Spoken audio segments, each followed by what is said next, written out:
அளவுக்கு மிஞ்சினால் அமிர்தமும் நஞ்சு அப்படின்னு சொல்லுவாங்க. அது உண்மைதான். ஒருத்தருக்கு அளவுக்கு மீறிய புகழ் வந்துட்டுதுன்னு வச்சுங்க, அது கூட ஆபத்தா போயிடுறது உண்டு. பழங்காலத்துல எல்லாம் கிரேக்க தேசத்துல ஒரு பழக்கம் உண்டாம். அதாவது யாராவது ஒருத்தரை நாடு கடத்தணும்னா அதுக்கு ஒரு வழி உண்டு. அதாவது ஒருத்தரை நாடு கடத்தணும்னு மக்கள் விரும்புறாங்கன்னு வச்சுங்களேன், அவர் பேரை ஒரு மண்பாண்ட ஓட்டு சில்லுல எழுதி அதை ஒரு குறிப்பிட்ட பொது இடத்துல போட்டுற வேண்டியது, அவ்வளவுதான். இது மாதிரி பல பேர் போட்டுக்கிட்டே இருப்பாங்க. எல்லாம் அப்படியே குவிஞ்சு போயிடும்.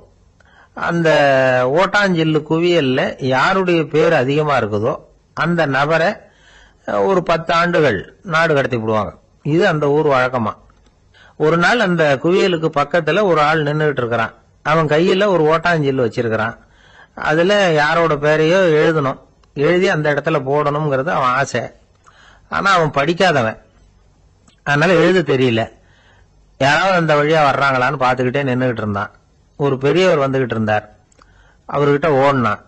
கையில் இருந்த மண்பாண்ட சில்ல கொடுத்தான். ஐயா, இதுல ஒரு பேர் எழுதி கொடுங்களேன்னா. அந்த பெரியவர் அதை வாங்கி கையில வச்சுக்கிட்டு, என்ன பேர் எழுதணும் சொல்லு அப்படின்னா. இவன் சொன்னான், அரிஸ்டைடிஸ் அப்படின்னு எழுதுங்க அப்படின்னா. இதை கேட்டதும் அந்த பெரியவருக்கு அதிர்ச்சி.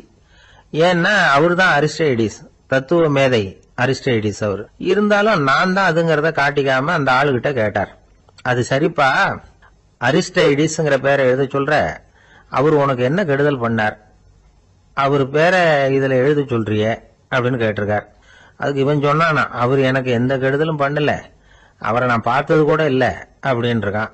அப்புறம் எதுக்காக அவரை நாடு கடத்தணும்னு நீ ஆசைப்படுற அப்படின்னு கேட்டிருக்கார். இப்போ அந்த ஆளு சொல்றான், அரிஸ்டைடஸ பத்தி எல்லாரும் பேசுறாங்க, அவர் ரொம்ப நல்லவர், அவர் ஒரு பெரிய அறிவாளிங்கிறாங்க, அவர் ஒரு பெரிய வள்ளல், பேரறிஞர், இப்படி எல்லாரும் சொல்றதை கேட்டு கேட்டு எனக்கு ரொம்ப அலுத்து போயிட்டுது, அதனாலதான் வெறுப்பாயிட்டேன் அப்படின்னு நானா. இதுல இருந்து என்ன தெரியுது, நாம நல்லவனா இருக்கிறதுல ஒன்னும் இடைஞ்சல் இல்லை. ஆனா நம்மள நல்லவன் நல்லவன் எல்லாரும் சொல்ல ஆரம்பிச்சுட்டாங்கன்னு வச்சுக்கோங்க, அப்ப இடைஞ்சல் ஆரம்பம்னு அர்த்தம். எதுவுமே அளவுக்கு மிஞ்சி போகாம பாத்துக்க வேண்டியது ரொம்ப அவசியம். அளவுக்கு அதிகமா ஆசைப்படாதவங்கள ஆபிரகாம் லிங்கனும் ஒருத்தரா. அவரு ஒரு தடவை தன்னுடைய நண்பர்கள் கிட்ட பேசிக்கிட்டு இருந்தாராம். ஒருத்தர் கேட்டிருக்கார், ஒரு மனுஷனுக்கு கால்கள் எவ்வளவு உயரம் இருக்கணும் அப்படின்னு கேட்டாராம். இதுக்கு ஆபிரகாம் லிங்கன் சொன்னாராம், அது என்ன, இடுப்புல இருந்து தரையை தொடுற அளவுக்கு உயரம் இருந்தா போதும் அப்படின்னாராம். ஒரு பெரிய கிராமம். அந்த கிராமத்துல ஒரு பண்ணையார் வீடு, அதுதான் அந்த கிராமத்திலேயே பெரிய வீடு. ஒரு நாள் ஒரு திருடன் அந்த கிராமத்துக்கு வந்தான். சுத்தி பார்த்தான். அந்த பண்ணையார் வீடு கண்ணுல பட்டுது. இன்னைக்கு ராத்திரி இந்த வீட்டுல தான் நம்ம தொழில் ஆரம்பிக்கணும் அப்படின்னு சொல்லி அவன் முடிவு பண்ணிக்கிட்டான். ஏன்னா அதுதான் அந்த கிராமத்திலே கொஞ்சம் பெரிய வீடு, அங்கதான் அவன் எதிர்பார்க்கறது ஏதாவது கிடைக்கும் அப்படிங்கறது அவனுடைய முடிவு. நடு ராத்திரி அவன் மெதுவா சோரேறி குதிச்சு அந்த பெரிய வீட்டுக்குள்ள புகுந்தான். அங்க போய் பார்த்தா முக்கியமான இடங்கள்ல எல்லாம் காவலுக்கு ஆள் நின்றுட்டு இருக்கிறாங்க ராத்திரி நேரத்துல. சரி, இந்த வீட்டுல நம்மால திருட முடியாது அப்படின்னு முடிவு பண்ணிட்டு மெதுவா வந்த வழியிலேயே திரும்பி வந்தான். அந்த சமயத்துல காலில் ஏதோ தட்டுப்பட்டது. என்னது அப்படின்னு சொல்லி குனிஞ்சு பார்த்தா அங்க ஒரு பெரிய வெங்காய மூட்டை அடுக்கி வச்சிருக்கிறாங்க. சரி, வந்ததுக்கு வெறுங்கையோட திரும்ப வேண்டாமே அப்படின்னு சொல்லி கையில இருந்த ஒரு பெரிய பை நிறைய அதை அள்ளி போட்டுக்கிட்டான்.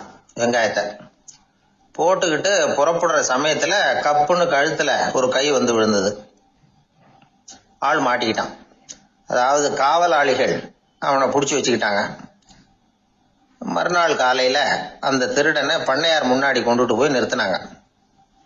ஐயா, இந்த ஆளு ராத்திரி நம்ம வீட்டுல திருடுறதுக்காக வந்தான், வெங்காயத்தை அள்ளிட்டு புறப்படுறப்போ மாட்டிக்கிட்டான் அப்படின்னாங்க. அவரு பார்த்தாரு, என்னப்பா இவங்க சொல்றது உண்மைதானான்னு கேட்டார். ஆமான்னு ஒத்துக்கிட்டான் அந்த ஆளு. பண்ணையார் அதுக்கப்புறம் கொஞ்சம் யோசனை பண்ணார். அப்புறமா தீர்ப்பு வழங்கினார். இத பாருப்பா, நீ இங்க திருட வந்தது குற்றம், அதுக்காக நீ 100 ரூபாய் அபராதம் செலுத்தணும், அல்லது 100 கசையடிகள் வாங்கணும், அதுவும் இல்லைன்னா நீயே திருடுன அவ்வளவு வெங்காயத்தையும் பச்சையா என் கண் முன்னாடியே சாப்பிட்டுணும். இதுல எந்த தண்டனைய ஏத்துக்கிறது அப்படிங்கறத பத்தி நீயே யோசனை பண்ணி முடிவு எடுத்துக்கலாம் அப்படின்னு சொல்லிவிட்டார்.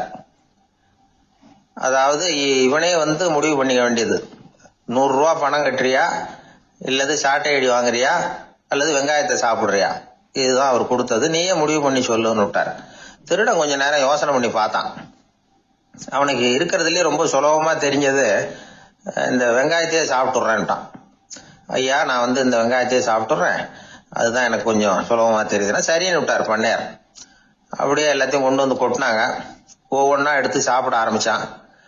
கொஞ்ச நேரம் சுவாரஸ்யமா சாப்பிட்டான். அதுக்கப்புறம் வாய் எரிய ஆரம்பிச்சுட்டுது, கண்ணு ரெண்டும் செவந்து போச்சு, கண்ணுல இருந்து தார தாரையா கண்ணீர் வழிய ஆரம்பிச்சுட்டுது. ஒரே எரிச்சல், அவனால தாக்கு பிடிக்க முடியல. வெங்காயம் பாதி கூட தீரல. பார்த்தான், சரி இது நமக்கு சரிப்பட்டு வராது அப்படின்னு முடிவு பண்ணிட்டான்.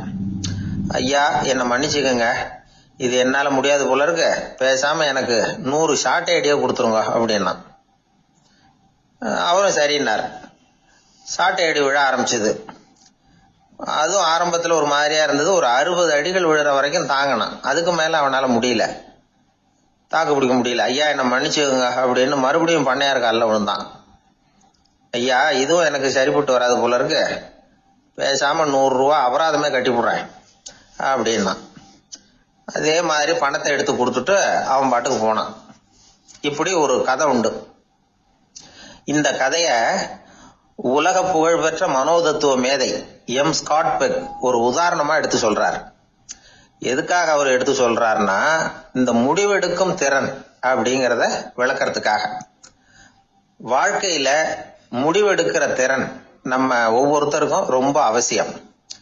எந்த சந்தர்ப்பத்துல எப்படி முடிவெடுக்கிறோம் அப்படிங்கறத வச்சுதான் நம்ம வாழ்க்கை அமையும்.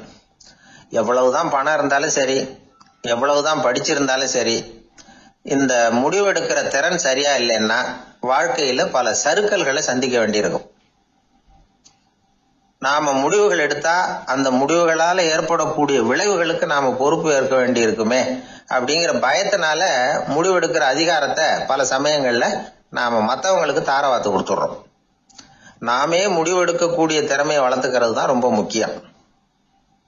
ஒருத்தர் சொன்னார், சார் சின்ன சின்ன பிரச்சனைகள்ல எல்லாம் எங்க வீட்டுல என் மனைவி முடிவு எடுக்க விட்டுருவேன், பெரிய பிரச்சனைகள்ல எல்லாம் நான் தான் முடிவெடுப்பேன் அப்படின்னாரு. பரவாயில்லையே அப்படின்னு சொல்லி சின்ன சின்ன பிரச்சனைகள்னா எதுங்க அப்படின்னு கேட்டேன். ஒன்றும் இல்லை, இந்த வீட்டு வருமானத்தை பெருக்கிறது எப்படி, வீட்டு செலவை சரி கட்டுறது எப்படி, வீட்டு செலவுக்கு வாங்கியிருக்கிற கடனை அடைக்கிறது எப்படி, இதெல்லாம் சின்ன சின்ன பிரச்சனைகள், என் மனைவி கிட்ட முடிவு எடுக்கிற விஷயத்த விட்டுருவேன்னார். பெரிய பிரச்சனை தான் நான் எடுத்துக்குவேன்னார். அப்படின்னா பெரிய பிரச்சனைன்னா எது சார் அப்படின்னு கேட்டேன். அது என்னன்னா, இந்த உலக பொருளாதாரத்தை மேம்படுத்துறது எப்படி, 21ஆம் நூற்றாண்டுல என்னென்ன சவால்களை சந்திக்க வேண்டியிருக்கும் உலகம், இதெல்லாம் நான் பாத்துக்குவேன் அப்படின்னாரு. பாருங்க, இது பிரச்சனைகள்ல இருந்து தப்பிக்கிற வழி. அதனால வாழ்க்கையில பிரச்சனைகளை சந்திக்கிறதுக்கு தயங்கப்படாது. அதே மாதிரி சரியான நேரத்துல சரியான முடிவு எடுக்கிறதுக்கு நாம கத்துக்கணும். அது ரொம்ப முக்கியம். ஒருத்தன் தன்னுடைய நண்பனை வழியில பார்த்தான். என்னப்பா லெட்டர் போட்டுனே கிடைச்சதா அப்படின்னா. ஓ கிடைச்சதேன்னா அவன். இவன் உடனே ஏன்டா போய் சொல்ற, நான் உனக்கு லெட்டரே போடல, சும்மா தான் கேட்டேன், உடனே கிடைச்சிட்டுதுங்கிறிய அப்படின்னா. லெட்டர் போட்டேன்னு நீ போய் சொல்றப்போ அது கிடைச்சதுன்னு நான் போய் சொல்லக்கூடாதா அப்படின்னு நானா அவன். இப்படிப்பட்டவங்க சில பேர் இருந்தா கூட இன்னைக்கு கடிதம் மூலமா தொடர்பு கொள்ளாதவங்க இருக்கவே முடியாது. அந்த அளவுக்கு அது அவசியமான ஒன்னாயிட்டுது. இந்த அஞ்சல் அட்டைகள் எப்படி ஆரம்பமாச்சு தெரியுமா? ஆஸ்திரியா நாட்டுல ஒரு பேராசிரியர் இருந்தார். அவர் பேரு இம்மானுவேல் ஹெர்மன். அவர் ஒரு நாள் ஒரு பத்திரிகையில கட்டுரை எழுதினாராம். இது நடந்தது 1869. அவர் எழுதின கட்டுரையில மக்கள் அதிகம் செலவில்லாம ஒருத்தருக்கு ஒருத்தர் தகவல் பரிமாறிக்கிறது எப்படி அப்படிங்கறத பத்தி எழுதியிருந்தார். அதுக்கு சில யோசனைகளை அவரே எழுதியிருந்தாராம். எப்படின்னா, அந்த கட்டுரையை எல்லாரும் படிச்சு பார்த்திருக்கிறாங்க. அவர் சொன்ன யோசனைகள் என்னன்னு. அது அரசாங்கத்தின் கவனத்துக்கு அது போச்சான். ஆகா, இது அவர் சொல்ற யோசனை நல்லா இருக்கும் போல் இருக்கு அப்படின்னு அவங்களே நினைச்சிருக்கிறாங்க. அவ்வளவுதான். உடனே அந்த யோசனையை நடைமுறைக்கு கொண்டுட்டு வந்தாங்களாம். பேராசிரியர் இம்மானுவேல் ஹெர்மனின் யோசனைப்படி அச்சடிச்ச அரசு முத்திரையோட அரசாங்கம் அஞ்சல் அட்டைகளை வெளியிட ஆரம்பிச்சுதான்.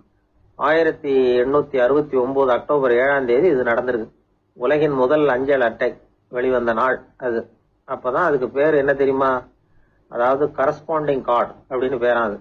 அதுக்கப்புறம் என்ன ஆச்சுன்னா உடனடியாக அமெரிக்காவிலேயே இது மாதிரியான கார்டுகளை வெளியிட ஆரம்பிச்சிட்டாங்க. அங்க இதுக்கு என்ன பேர் தெரியுமா? Postal card. அதுக்கப்புறம் 1870 இங்கிலாந்துலயும் இதை வெளியிட்டாங்களாம். அதை வெளியிட்ட முதல் நாள் அன்னைக்கு என்ன நடந்தது தெரியுமா? மக்கள்லாம் ஏதோ நியாய விலை கடையில நிக்கிறது மாதிரி பெரிய பெரிய கியூ வரிசையில நின்று இதை வாங்கினாங்களாம். நம்ம நாட்டுல முதல் அஞ்சலகம் 1927 கல்கத்தாவில் ஆரம்பமாயிருக்கு. இன்னைக்கும் அஞ்சலகம் இல்லாத இடமே இல்லை. அந்த அளவுக்கு அஞ்சல் போக்குவரத்து அதிகமாயிருக்குது. அன்னைக்கு உள்நாட்டுல ஒருத்தருக்கு ஒருத்தர் தகவல் பரிமாற்றம் செய்து கொள்ள மலிவான ஒரு அஞ்சல் அட்டையை அரசாங்கம் வெளியிடலாம் அப்படின்னு பேராசிரியர் எழுதின கட்டுரை இன்னைக்கு எந்த அளவுக்கு ஆகியிருக்கு பாத்தீங்களா? ஒருத்தன் ஒரு தபால் பெட்டிக்கு பக்கத்துல தலைய வச்சுக்கிட்டு அவன் பாட்டுக்கு நின்றுட்டு இருந்திருக்கான். அங்க இருந்து இன்னொருத்தன் கேட்டிருக்கான் என்ன ஆச்சுன்னு. கொஞ்ச நேரத்துக்கு முன்னாடி இந்த தபால் பெட்டியில ஒரு கார்டு எழுதி போட்டேன், விவரமெல்லாம் நல்லா தான் எழுதியிருக்கிறேன், ஆனா அட்ரஸ் எழுத மறந்துட்டேன் அப்படின்னு நானா. உடனே அவன் அதுக்காக கவலைப்படாத, நான் போட்ட கார்டுல அட்ரஸ் எல்லாம் பின்கோடு உள்பட கரெக்டா எழுதியிருக்கேன், ஆனா விவரம் எழுத மறந்துட்டேன் நானா. கவலைப்படாத, கொஞ்ச நேரத்துல தபால்காரர் வருவார், பெட்டியை திறந்ததும் நம்ம லெட்டரை கேட்டு வாங்கிக்கலாம்னா ஒருத்தன். கொஞ்ச நேரத்துக்கு முன்னாடி அவர் வந்தார், கேட்டேன், அதுக்கப்புறம் தான் மனசுக்கு ரொம்ப கஷ்டமா போச்சு நானா. இவன் ஏண்டான்னு கேட்டிருக்கான். அவன் இது தபால் புட்டு இல்லையா. மனித நேயம்ங்கிறத பத்தி சொல்லுவாங்க. மனித நேயம் ஏன்னா ஒரு கணவன் கணவனா இருக்கணும், மனைவி மனைவியா இருக்கணும். ஒரு மனுஷன் இன்னைக்கு மனிதன் மனிதனாக இல்லை, மனித நேயம் குறைஞ்சு போச்சு. இது குடும்ப உறவுகள்லாம் ரொம்ப மாறி போச்சுன்னு சொல்ல. இப்ப நாகரிகத்துல அப்படிதான் இருக்குது. ஒரு இதுல ஒருத்தன் என்ன பண்ணிருக்கான், ஒரு சின்ன பையனை கொண்டு வந்தானா. ஒரு சின்ன பையன் பக்கத்துல இருக்கான். ஒரு பெரியவர் கேட்டிருக்காரு, யாரப்பா அந்த பையன் அப்படின்னு கேட்டிருக்காரு. இவன் சொன்னானா, இந்த பையன் எனக்கு தூரத்து உறவு, எனக்கு தூரத்து உறவுன்னு இருக்கான். சரி, தூரத்து உறவுன்னா எப்படி அப்படின்னு கேட்டிருக்கான்.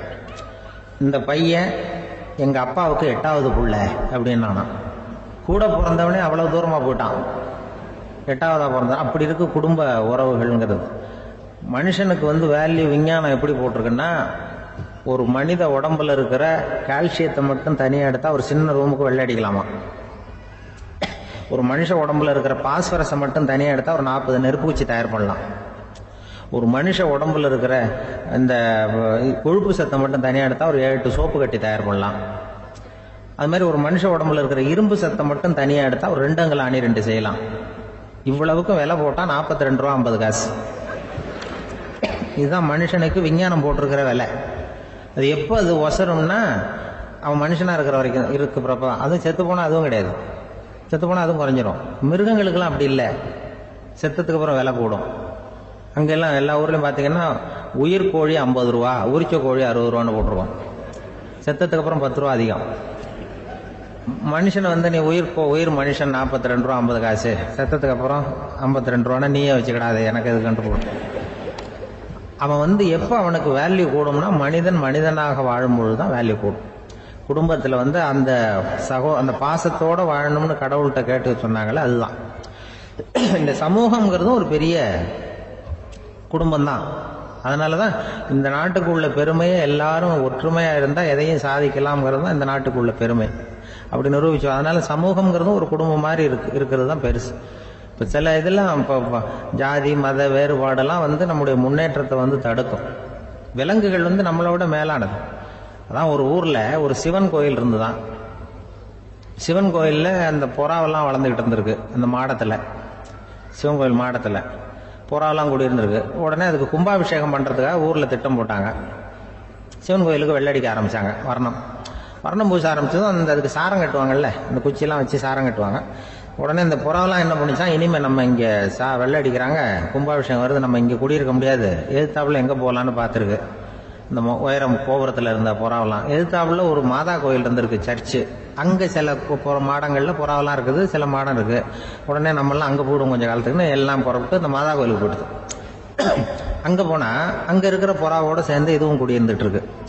கொஞ்ச நாள் என்னாச்சு, அங்க கிறிஸ்துமஸ் வந்துட்டுது. கிறிஸ்துமஸ் வந்தது சரி, இங்கேயும் வெள்ளடிக்க ஆரம்பிக்கிறாங்க.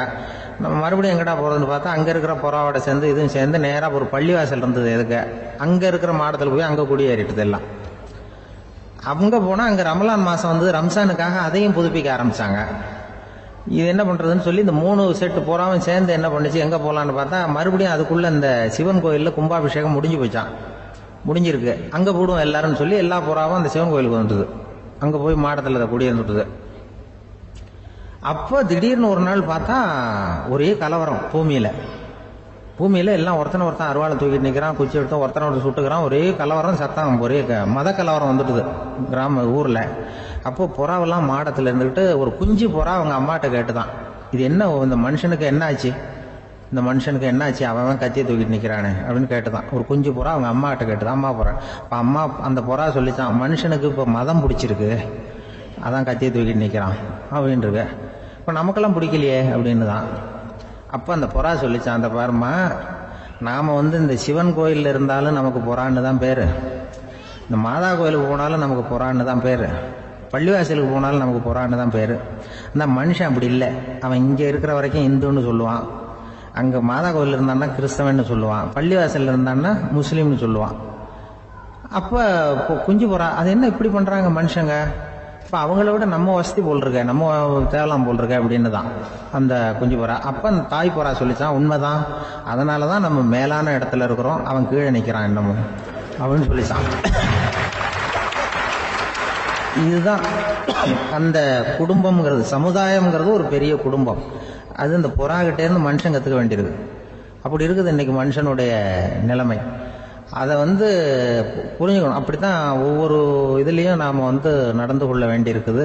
மிருகங்கள்ட்ட இருந்து கத்துக்கிற வாய்ப்பெல்லாம் இருக்குது. அப்படி சொல்லுவாங்க. வயிறு பசிக்குதேங்கிறது சிலரோட கவலை, வயிறு பசிக்க மாட்டேங்குதே அப்படிங்கிறது சில பேரோட கவலை. 2 விதமான கவலைக்கும் வயிறு தான் காரணமா இருக்குது. வயிறு பசிச்சதுன்னா அது இயற்கை, வயிறு பசிக்கலைன்னா அது வியாதி. ஆனா பசியையும் நாம பசிப்பிணி அப்படின்னு தான் சொல்லுவோம். என்ன காரணம்? வியாதியை போக்க வேண்டியது எவ்வளவு முக்கியமோ அதை விட முக்கியம் பசியை போக்க வேண்டியது. ஒரு சமுதாயத்துல பசிப்பிணியே இருக்கக்கூடாது, அதுதான் நல்ல சமுதாயம். பசியை போக்கணும்னா சாப்பாடு போடணும், பசியின்மையை போக்கணும்னா வைத்தியம் தான் பண்ணணும்.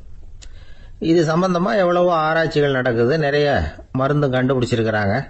நம்ம உடம்புல பசியை தூண்டக்கூடிய பகுதி எது, இதை முதல்ல தெரிஞ்சுக்கணும் இல்லையா? நாம சாப்பிடுற ஆகாரம் செரிக்கிறதுக்கு எது காரணம் தெரியுமா? நம்ம மூளையோட பின்பகுதி தான் அதுக்கு காரணமா இருக்குதாம்.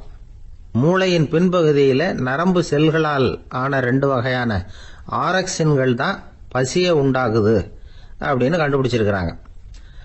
2 ஆய்வாளர்கள் இதை கண்டுபிடிச்சிருக்காங்க. அவங்க 2 பேரும் டெக்சாஸ் பல்கலைக்கழகத்துல ஹார்வர்டு ஹக்ஸ் மருத்துவ கல்வி நிலையத்தில் பணிபுரிகிறவங்களாம். உண்பது தேவைங்கிறது உணரப்படும் போது மூளையின் அந்த குறிப்பிட்ட பகுதி ஆரக்சின் அப்படிங்கிற ஹார்மோன்களை சுரக்கும், அது பசி உணர்வை தூண்டும் அப்படிங்கிறது தான் அந்த ஆய்வாளர்களின் கண்டுபிடிப்பு. இந்த ஆரக்சின் வேற சில உயிரினங்கள்லயும் உண்டு. இப்ப எலிகள்ல கூட இது இருக்குது. அதனால எலிகளை வச்சு இது சம்பந்தமா ஆராய்ச்சி பண்ணாங்க. எலிகள் உடம்புல ஆரக்சினை செலுத்தி பார்த்தாங்க. உடனே என்னாச்சு தெரியுமா? அந்த எலியெல்லாம் பசியால துடிக்க ஆரம்பிச்சுட்டுது. எதையாவது தின்னு பசியை தீர்த்தா போதுங்கிற அளவுக்கு அந்த எலிகள்லாம் அல்லாட ஆரம்பிச்சுட்டுது. இயல்பா சாதாரணமா அந்த எலிகள் எவ்வளவு சாப்பிடுமோ அது மாதிரி 8 முதல் 10 மடங்கு அதிகமான ஆகாரத்தை 1 மணி நேரத்துக்குள்ள சாப்பிட்டு தீர்த்துட்டுதான். சில எலிகளின் மூளையில இந்த ஆரக்சின் அளவை கட்டுப்படுத்தி பார்த்திருக்கிறாங்க. உடனே என்னாச்சு தெரியுமா? அதெல்லாம் சாப்பாட்டை கண்டா முகத்தை திருப்பிட்டு போக ஆரம்பிச்சுட்டுதான். அந்த எலிகளுக்கு பசி எடுக்கலையாம். இந்த ஆராய்ச்சியின் அடிப்படையில பசியை எடுக்காமல் இருக்கிற மனிதர்களுக்கும் பசியை தூண்ட முடியும் அப்படின்னு சொல்லி ஆராய்ச்சியாளர்கள் தெரிவிச்சிருக்கிறாங்க. ஆக ஆரக்சின் தான் பசிக்கு காரணம்ங்கிறது தெரிஞ்சு போச்சு. சரி, இந்த ஆரக்சின் அப்படின்னா என்ன? அது ஒரு கிரேக்க சொல், அதுக்கு பசின்னு அர்த்தம். நம்ம ஆளுங்களுக்கெல்லாம் பசியை தூண்டுறதுக்கு மருந்து தேவையில்லை, பசியை குறைக்கிறதுக்கு தான் மருந்து தேவை. ஒரு அம்மா டாக்டரை தேடி வந்தாங்களாம். டாக்டர், எங்க வீட்டுக்காரருக்கு திடீர்னு அகோர பசி, நிறைய சமைச்சு போடுறேன், அவ்வளவையும் சாப்பிட்டுட்டு கீழே கிடக்கிற குப்பை கூலங்களையும் எடுத்து சாப்பிட ஆரம்பிச்சுடுறார், என்னன்னு கவனிச்சு பாருங்க அப்படின்னாங்களாம். எவ்வளவு நாளா அப்படி இருக்குதுன்னு கேட்டிருக்காரு டாக்டர். 1 வாரமா அப்படி இருக்குதுன்னாங்களாம். இவ்வளவு நாளா ஏன் சும்மா இருந்தீங்க, ஆரம்பத்திலேயே இங்க அழைச்சிட்டு வர வேண்டியது தானே அப்படின்னாரான் டாக்டர். அது ஒண்ணுமில்ல டாக்டர், வீடு பூரா சுத்தமாகட்டுமேன்னு பாத்துக்கிட்டு இருந்தேன் அப்படின்னாங்களாம் அந்த அம்மா. அந்த மரத்தின் உச்சியில ஒரு பறவை கூடும். ஏதோ ஒரு பறவை கூடு கட்டி இருந்தது. அது என்ன பறவைன்னா ராஜாளி. ஒரு குரங்கு அந்த மரத்து கிளையில தாவி தாவி குதிச்சுக்கிட்டு இருந்தது. அப்போ இந்த கூட்டுல இருந்த முட்டை அது கண்ணுல போட்டுட்டுது. அதுக்கப்புறம் அது சும்மா இருக்குமா? விளையாட்டா ஒரு முட்டையை எடுத்தது, மரத்தை விட்டு கீழே இறங்குச்சு. கீழே ஒரு குப்பை மேட்டுல ஒரு கோழி சில முட்டைகளை அது பாட்டுக்கு இட்டு வச்சிருந்தது. குரங்கு தன் கையில இருந்த ராஜாளி பறவையோட முட்டைய அந்த கோழி முட்டைகளோட சேர்த்து போட்டுட்டு போயிட்டுது. கோழி வந்தது, பார்த்தது, அதுக்கு ஒன்னும் வித்தியாசம் புரியல. தன்னுடைய முட்டைகளோட சேர்த்து அந்த ராஜாளி முட்டையையும் சேர்த்து அடைகாத்துது. கொஞ்ச நாள்ல குஞ்சுகள் எல்லாம் பொரிச்சுது, எல்லாம் முட்டையை விட்டு வெளியில வந்தது. ராஜாளி பறவையோட குஞ்சு அந்த கோழி குஞ்சுகளோடவே சேர்ந்து வளர்ந்தது. மற்ற கோழி குஞ்சுகள் போலவே இதுவும் குப்பையை கிளறிச்சு புழு பூச்சிகளை சாப்பிட்டது. காக்கைகள் தாக்கிறதுக்கு வந்ததுன்னா மற்ற கோழி குஞ்சுகள் மாதிரியே இதுவும் பயந்து போய் தாய் கோழியின் சிறகுகளுக்கு உள்ள வந்து ஒளிஞ்சுக்கும். இப்படியே கொஞ்ச காலம் போச்சு. குஞ்சுகள்லாம் வளர்ந்து பெருசாயிட்டுது. சிலது சேவல்கள் ஆச்சு, சிலது கோழிகள் ஆச்சு. அந்த ஒண்ணு மட்டும் ராஜாளி ஆச்சு. ஆனா ஒரு விஷயம், தான் ஒரு ராஜாளிங்கிறது அந்த பறவைக்கு தெரியாது. தன்னையும் ஒரு கோழின்னே அது நினைச்சுக்கிட்டு இருக்கு. அப்படி நினைச்சுக்கிட்டு குப்பை மேட்டை கிளறிக்கிட்டு இருக்கு. ஒரு நாள் சாயந்தர நேரம் இந்த ராஜாளி பறவை கீழே அது பாட்டுக்கு வழக்கம் போல குப்பையை கிளறிக்கிட்டு இருக்குது. அப்போ அண்ணாந்து பாக்குது. வானத்துல உயரத்துல கூட்டமா ராஜாளி பறவைகள் உல்லாசமா வட்டம் அடிச்சு பறந்துகிட்டு இருக்கு. அதே இது பாக்குது. இதுக்கு மனசுக்குள்ள ஏக்கமா போச்சான். அப்போ இதுக்கு ஆண்டவன் பேர்ல கோபம் வந்துதான். ஆண்டவனுக்கு என் பேர்ல ஏன் இந்த ஓர வஞ்சனை? என்னையும் ஒரு ராஜாளியா படைச்சிருந்தா நானும் கூட இந்நேரம் ஆகாயத்துல உல்லாசமா பறந்துகிட்டு இருப்பேனே அப்படின்னு நினைச்சு வருத்தப்பட்டுதான். இது வேடிக்கையா இருக்குல்ல? ஒரு வகையில பார்த்தா நாம கூட இந்த ராஜாளி பறவை மாதிரி தான் வாழ்ந்துகிட்டு இருக்கோம் அப்படிங்கிறார் ஒரு உளவியல் நிபுணர். நம்மால எவ்வளவு வேலை செய்ய முடியும் அப்படின்னு நாம நினைச்சுக்கிட்டு இருக்கிறோமோ அதை விட பல மடங்கு நம்மால வேலை செய்ய முடியுமா? பல மடங்கு வேகமாவும் வேலை செய்ய முடியும் அப்படிங்கிறார் அவர். நம்முடைய முழுமையான பலம் என்னங்கிறது நமக்கே தெரியறது இல்ல. அதுதான் கஷ்டம். நம்முடைய பலம் தெரியாததுனாலதான் நாம எதுக்கு எடுத்தாலும் பயந்துகிட்டு இருக்கிறோம். ஒரு ஆள் இருந்தான். அவனுக்கு எப்படின்னா கோழியை கண்டா பயப்படுவான். ஏன் கோழியை கண்டா பயம்னா, அவனுக்கு மனசுக்குள்ள தான் ஒரு புழுன்னு நினைப்பு. தன்னை ஒரு புழுவா நினைக்கும் பொழுது, புழுன்னா கோழி வந்து கொத்தும்ல, அதனால கோழியை கண்டு பயப்பட ஆரம்பிச்சிட்டான். இவன் நடுங்கிடுவான். எதிரில் கோழி வந்ததுன்னா உடம்பு பூரா நடுங்க ஆரம்பிச்சிடும். வீட்டுல இருக்கிறவங்க பார்த்தாங்க. இவனை அழைச்சிட்டு போய் ஒரு மனநோய் மருத்துவமனையில சேர்த்துட்டாங்க. அங்க உள்ள டாக்டர் இவருக்கு சிகிச்சை எல்லாம் கொடுத்தார். ஒரு வாரம் இவனை தங்க வச்சு வேண்டிய சிகிச்சை எல்லாம் கொடுத்து மன ரீதியா அவனை மாத்தி, சரி இனிமே நீ வீட்டுக்கு போகலாம்னு சொல்லி அனுப்பி வச்சார். வீட்டுக்கு புறப்பட்டான். அப்ப சொன்னார், இத பாருப்பா, நீ வீட்டுக்கு போகலாம், நேரா வீட்டுக்கு போ, நல்லா ஞாபகம் வச்சுக்கோ, இனிமே வந்து நீ ஒரு புழு கிடையாது, மனுஷன், தைரியமா புறப்படு, போயிட்டு வா அப்படின்னு சொல்லி வழி அனுப்பி வச்சார். சரிங்க டாக்டர்னு சொல்லிவிட்டு இவன் புறப்பட்டு போனான். பாதி வழி போயிருப்பான். லேசா நிமிர்ந்து பாக்குறான், எதிரில் ஒரு கோழி வந்துகிட்டு இருக்கு. அது பாட்டுக்கு சாதாரணமா நடந்து வந்துகிட்டு இருந்தது. அவ்வளவுதான், இவன் உடம்பு கிடுகிடுன்னு ஆட ஆரம்பிச்சுட்டது. திரும்பி ஓடி வந்துட்டான். டாக்டர் கேட்டார், ஏன்பா திரும்பி ஓடி வந்துட்டேன்னு. பாதி தூரம் போயிட்டேன் டாக்டர், எதிரில் ஒரு கோழி வந்துகிட்டு இருக்குது, அதான் பயமா இருந்தது வந்துட்டேன்னா. டாக்டருக்கு ஒரு மாதிரி ஆயிடுது. அவர் சொன்னார், இத பாருப்பா, நான் தான் சொன்னேனே, நீ ஒரு புழு இல்ல, மனுஷன். இனிமே நீ புழு கிடையாது, நீ ஒரு மனுஷன். நீ ஒரு புழு இல்லைங்கிறது இன்னமும் உனக்கு புரியலையா அப்படின்னாரு டாக்டர். நான் புழு இல்லைங்கிறது எனக்கு தெரிஞ்சுட்டுது டாக்டர், இது அந்த கோழிக்கு தெரியுமான்னு தெரியலையே அப்படின்னா. இவெல்லாம் எந்த காலத்துல மாறுறது? அதனால வாழ்க்கையில வெற்றி பெறணும் அப்படின்னு நினைக்கிறவங்க யாரா இருந்தாலும் தன்னுடைய பலம் என்ன அப்படிங்கறத முதல்ல புரிஞ்சுக்கணும். தன்னுடைய சக்தியை புரிஞ்சுக்கிட்டவன் வெற்றி பெறுவது நிச்சயம். அந்த மரத்தின் உச்சியில ஒரு பறவை கூடு, ஏதோ ஒரு பறவை கூடு கட்டி இருந்தது. அது என்ன பறவைன்னா ராஜாளி. ஒரு குரங்கு அந்த மரத்து கிளையில தாவி தாவி குதிச்சுக்கிட்டு இருந்தது. அப்போ இந்த கூட்டுல இருந்த முட்டை அது கண்ணுல போட்டுட்டுது. அதுக்கப்புறம் அது சும்மா இருக்குமா? விளையாட்டா ஒரு முட்டையை எடுத்தது, மரத்தை விட்டு கீழே இறங்குச்சு. கீழே ஒரு குப்பை மேட்டுல ஒரு கோழி சில முட்டைகளை அது பாட்டுக்கு இட்டு வச்சிருந்தது. குரங்கு தன் கையில இருந்த ராஜாளி பறவையோட முட்டைய அந்த கோழி முட்டைகளோட சேர்த்து போட்டுட்டு போயிட்டுது. கோழி வந்தது, பார்த்தது, அதுக்கு ஒன்னும் வித்தியாசம் புரியல. தன்னுடைய முட்டைகளோட சேர்த்து அந்த ராஜாளி முட்டையையும் சேர்த்து அடைகாத்துது. கொஞ்ச நாள்ல குஞ்சுகள் எல்லாம் பொரிச்சுது, எல்லாம் முட்டை விட்டு வெளியில வந்தது. ராஜாளி பறவையோட குஞ்சு அந்த கோழி குஞ்சுகளோடவே சேர்ந்து வளர்ந்தது. மற்ற கோழி குஞ்சுகள் போலவே இதுவும் குப்பையை கிளறிச்சு புழு பூச்சிகளை சாப்பிட்டது.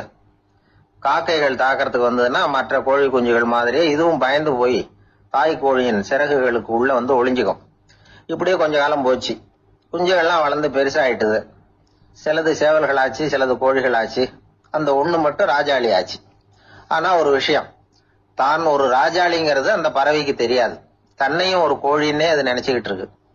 அப்படி நினைச்சுக்கிட்டு குப்பமேட்டை கிளறிக்கிட்டு இருக்கு. ஒரு நாள் சாயந்தர நேரம் இந்த ராஜாளி பறவை கீழே அது பாட்டுக்கு வழக்கம் போல குப்பையை கிளறிக்கிட்டு இருக்குது. அப்போ அண்ணாந்து பாக்குது. வானத்துல உயரத்துல கூட்டமா ராஜாளி பறவைகள் உல்லாசமா வட்டம் அடிச்சு பறந்துகிட்டு இருக்கு. அதே இது பாக்குது. இதுக்கு மனசுக்குள்ள ஏக்கமா போச்சான். அப்போ இதுக்கு ஆண்டவன் பேர்ல கோபம் வந்துதான். ஆண்டவனுக்கு என் பேர்ல ஏன் இந்த ஓர வஞ்சனை? என்னையும் ஒரு ராஜாளியா படைச்சிருந்தா நானும் கூட இந்நேரம் ஆகாயத்துல உல்லாசமா பறந்துகிட்டு இருப்பேனே அப்படின்னு நினைச்சு வருத்தப்பட்டுதான். இது வேடிக்கையா இருக்குல்ல. ஒரு வகையில பார்த்தா நாம கூட இந்த ராஜாளி பறவை மாதிரி தான் வாழ்ந்துகிட்டு இருக்கோம் அப்படிங்கிறார் ஒரு உளவியல் நிபுணர்.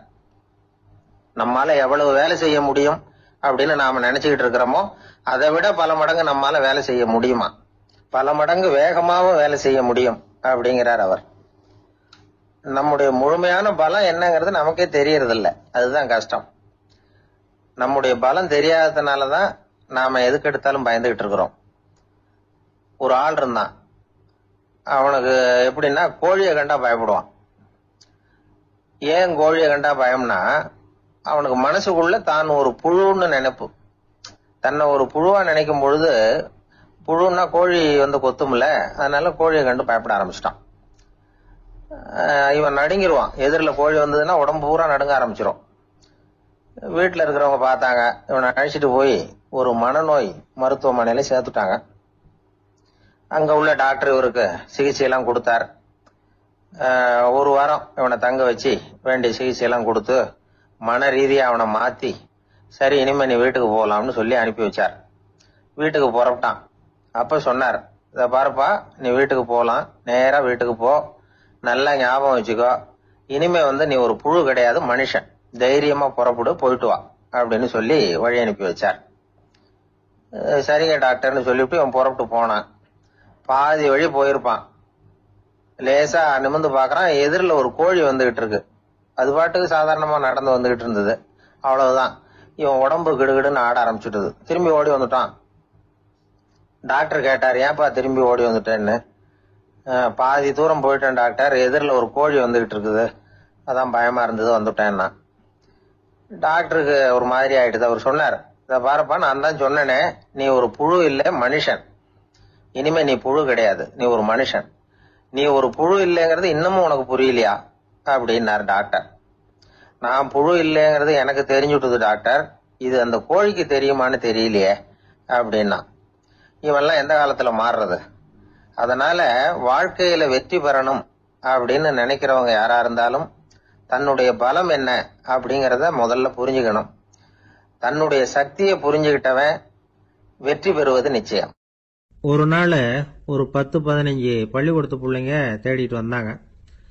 உங்களை பார்த்துட்டு தான் போகணும், அதுக்காக தான் வந்திருக்கோம்னாங்க. என்ன விஷயம்னு கேட்டோம். நாங்கள்லாம் கூடி ஒரு முடிவு பண்ணியிருக்கிறோம், அதை உங்ககிட்ட சொல்லணும் அப்படின்னாங்க. அதுவும் ஒரு வாண்டு பையன் அதை சொன்னான். என்ன முடிவு அது அப்படின்னு கேட்டோம் ரொம்ப ஆர்வமா.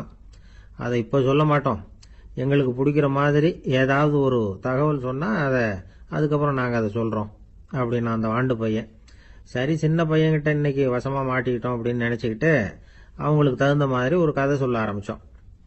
அது என்ன கதைன்னா, ஒரு பெரிய காடு, அதில் பலவிதமான மிருகங்கள்.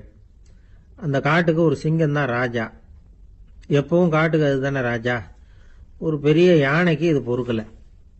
என்ன இது, எப்போ பார்த்தாலும் இங்கே சிங்கத்துக்கே ராஜா பதவி கிடைக்குது, நான்லாம் எவ்வளவு பலசாலியாக இருக்கிறேன், அப்படி இருந்தும் எனக்கு அந்த பதவி கிடைக்கலையே அப்படின்னு தனக்குள்ள பொறுமிக்கிட்டே இருந்தது. ராஜா பதவியை நினைச்சு ரொம்ப ஏக்கம், அதுக்கு பதவி மோகம். இந்த சமயம் பார்த்து ஒரு குள்ள நரி கூட்டம் அதை தேடிட்டு வந்தது. ஐயா பெரியவங்களே, நீங்க இந்த காட்டுக்கு ராஜாவா இருக்க ஆசைப்படுறீங்க, அதுல ஒன்றும் தப்பு இல்லை. ஆனா அதுக்கு முன்னாடி நீங்க எங்க கூட்டத்துக்கு கொஞ்ச நாள் தலைவரா இருங்க, அதாவது ராஜாவா இருங்களேன், உங்களுக்கும் ஒரு ட்ரைனிங் கிடைச்சது மாதிரி இருக்கும் அப்படின்னு சொல்லியிருக்குது இந்த கூட்டம், குள்ளநெறி கூட்டம். இதை கேட்ட உடனே யானைக்கு ரொம்ப சந்தோஷம் தாங்கல. அதுதான் எப்பன்னு பதவிக்காக காத்துக்கிட்டு இருக்குதே.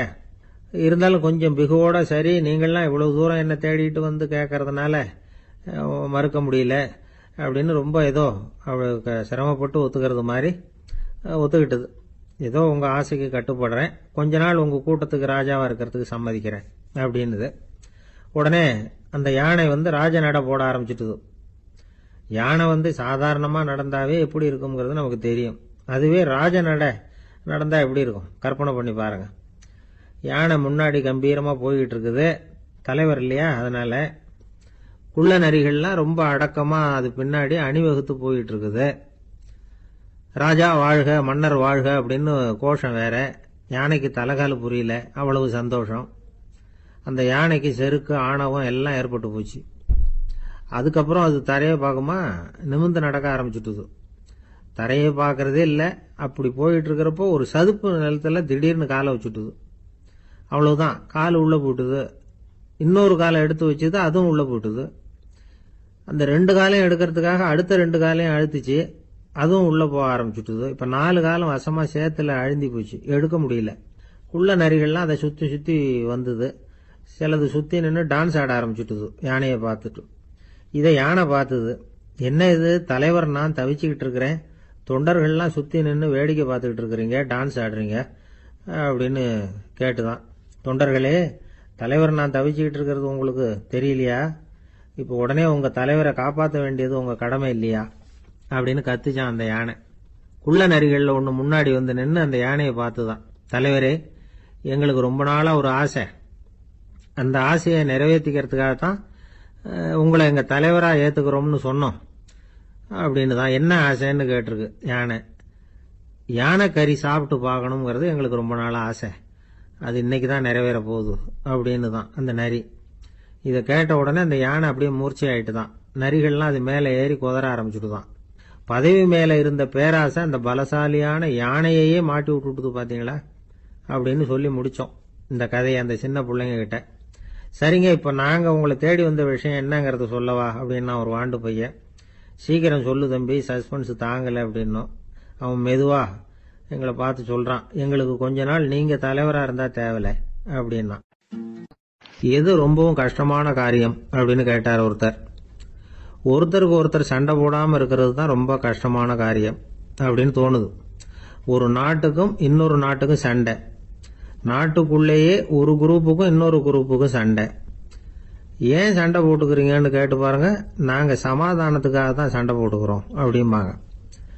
வாழறதுக்காக பிறந்த மனுஷன் லட்சியத்துக்காக உயிரை விட தயார் அப்படின்னு சொல்லிட்டு இருப்பான். அப்படி உயிரை விடுறவங்கள நாமளும் பாராட்டுவோம். ஆனா ஒண்ணுமில்லாத விஷயங்களுக்கெல்லாம் சண்டை போடுறவங்களெல்லாம், அப்படிப்பட்டவங்களையும் சரி உயிரை விடுறவங்களையும் சரி என்னன்னு சொல்றது, யுத்தங்களாலேயும் சண்டைகளாலேயும் நாம் அடையிறது என்னங்கிறது ஒரு பக்கம் இருக்கட்டும், இழக்கிறது என்ன தெரியுமா, ஏராளமான உயிர்கள். ரத்தம் சிந்தறதுக்கு நான் தயார் அப்படின்னு மார்தட்டி சொல்லலாம். ஆனா ரத்தம் சிந்தினா உயிர் காத்துக்கிட்டு இருக்க தயார் இல்லை. அதாவது உயிர் நமக்காக காத்துக்கிட்டு இருக்க தயார் இல்லை. இழக்கிற ரத்தத்தை ஈடுகட்டினா தான் உயிரை காப்பாற்ற முடியும். அதனால இது சம்பந்தமா ஆராய்ச்சி செய்யற கட்டாயம் ஏற்பட்டு போச்சு. அதோட விளைவா புதுசா ஒன்றை கண்டுபிடிச்சிருக்கிறாங்க. அதுதான் செயற்கை ரத்த பொடி. இப்ப இந்த திடீர் சாம்பார் பொடி, திடீர் ரசப்பொடி, திடீர் காப்பி பொடி இப்படிலாம் சொல்றோம்ல, அது மாதிரி இது திடீர் ரத்த பொடி. இஸ்ரேல் ஒரு சின்ன நாடு, மக்கள் தொகை குறைச்சல், அதோட போர்கள் வேற. அதனால காயம்பட்டவங்களை காப்பாற்றியே தீர வேண்டிய கட்டாயம். காப்பாற்றணும்னா ரத்த இழப்பை தடுக்கணும். அப்படின்னா உடனடியாக புது ரத்தம் செலுத்தி ஆகணும். திடீர்னு ரத்தம் வேணும்னா எங்கே போகிறது? அதுவும் கிடைக்கிற ரத்தம் சேர்ற குரூப்பாக இருக்கணும். ஒரு வேடிக்கை பார்த்தீங்களா, நான் வேற குரூப்பு நீ வேற குரூப்புன்னு இவன் சண்டை போடுறான். இதில் அடிபட்டவனுக்கு ரத்தம் கொடுக்க போனால் அதுலேயும் அது வேற வேற குரூப்பாக இருக்குது. அது ரத்தமும் வேற வேற குரூப்புன்னு சொல்லிட்டு இருக்குது. எந்த குரூப்பு ரத்தம் வேணும், அது உடனடியாக கிடைக்கலன்னா என்ன பண்ணுறது? இப்படிப்பட்ட கஷ்டம்லாம் நமக்கு வந்துடுது. இதுக்காக தான் விஞ்ஞானிகள் இந்த ரத்த பொடியை கண்டுபிடிச்சிருக்கிறாங்க. அதாவது ஒரு ஆள் அடிபட்டு போட்டான்னு வச்சுங்களேன், அவனுக்கு ரத்தம் கிடைக்கல. உடனே என்ன பண்ணலாம், இந்த சுத்தப்படுத்தப்பட்ட தண்ணீரை கொஞ்சம் எடுத்துக்க வேண்டியது, அதில் இந்த ரத்த பொடியை கரைக்க வேண்டியது. இப்போ இந்த செயற்கை ரத்தம் தயாராகிட்டுது. இதை அந்த ஆள் உடம்புல ஏற்றி விட்டுற வேண்டியது. இயற்கையாக நம்ம உடம்புல இருக்கிற ரத்தம் என்னென்ன வேலை செய்யுதோ அதே வேலையை இதுவும் செய்யும். அதாவது ஆக்சிஜனை உடம்புல எல்லா இடத்துக்கும் எடுத்துகிட்டு போகுது. அந்த வேலையை இந்த செயற்கை ரத்தமும் செஞ்சுருது. ஆனால் ஒரு விஷயம், இந்த செயற்கை ரத்தம் ஒரு அவசரத்துக்கு தான் உபயோகப்படுத்தலாம், ஒரு முதல் உதவி மாதிரி. அதை அப்படியே நிரந்தரமாக விட்டுற முடியாது. பின்னாடி தேவையான குரூப்பு உண்மையான ரத்தம் கிடைச்ச உடனே அதை செலுத்திக்கணும். உண்மையான ரத்தத்தை 20லேருந்து 40 நாள் வரைக்கும் தான் பாதுகாக்க முடியும். அதுவும் குளிர்பதன பெட்டியில். அதுக்குள்ளே உபயோகப்படுத்தலைன்னா அது வீணாக போயிடும். இந்த ரத்த பொடி அப்படி இல்லை, எவ்வளோ நாள் வேணும்னாலும் அப்படியே வச்சுருக்கலாம், குளிர்பதன பெட்டியும் தேவையில்லை. ஆனால் ஒன்று, இது தண்ணியில் கலந்து செயற்கை ரத்தமாக ஆக்கிவிட்டா அதோட வலு 72 மணி நேரம் தான், அதாவது 3 நாள். அதுக்குள்ளே அந்த ஆசாமியை எங்கேயாவது ஆஸ்பத்திரிக்கு தூக்கிட்டு போய் உண்மையான ரத்தத்தை கொடுத்துடணும். சண்டையில் அடிபடுறவங்க, சாலை விபத்தில் அடிபடுறவங்க, இவங்களுக்கெல்லாம் அவசரத்துக்கு கை கொடுத்து உதவுறது இந்த செயற்கை ரத்த பொடி. அதுக்கப்புறம் நாம் கொடுக்குற ரத்தம் தான் அவங்கள காப்பாற்றணும். இன்னைக்கு ரத்தத்தை தானமாக கொடுக்க தயாராக இருக்கிற நல்ல உள்ளங்கள் ஏராளம். எவ்வளவு ஆக்சிடென்ட், ஆப்ரேஷன், இதில் சம்மந்தப்பட்டவங்களை காப்பாற்றுறது நாம் தானமாக கொடுக்குற ரத்தம் தானே. ஒரு ஆக்சிடென்ட்டு, ஒரு ஸ்கூட்டர் ஒரு ஆள் மேலே மோதி விட்டுது, பார்த்து வரக்கூடாதா அப்படின்னா அந்த ஆள், நீ தான் பார்த்து நடக்கணும், ஏன்னா 20 வருஷமாக நான் அந்த ஸ்கூட்டரை ஓட்டிகிட்டு இருக்கிறேன் அப்படின்னா இவன். இதுக்கு அவன் சொன்னானா, நீ தான் பார்த்து ஓட்டணும், ஏன்னா 40 வருஷமா நான் இப்படி நடந்துகிட்டு இருக்கிறேன் அப்படின்னானா. ஒரு கோவில்ல ஆன்மீக சொற்பொழிவு நடந்துகிட்டு இருக்குது.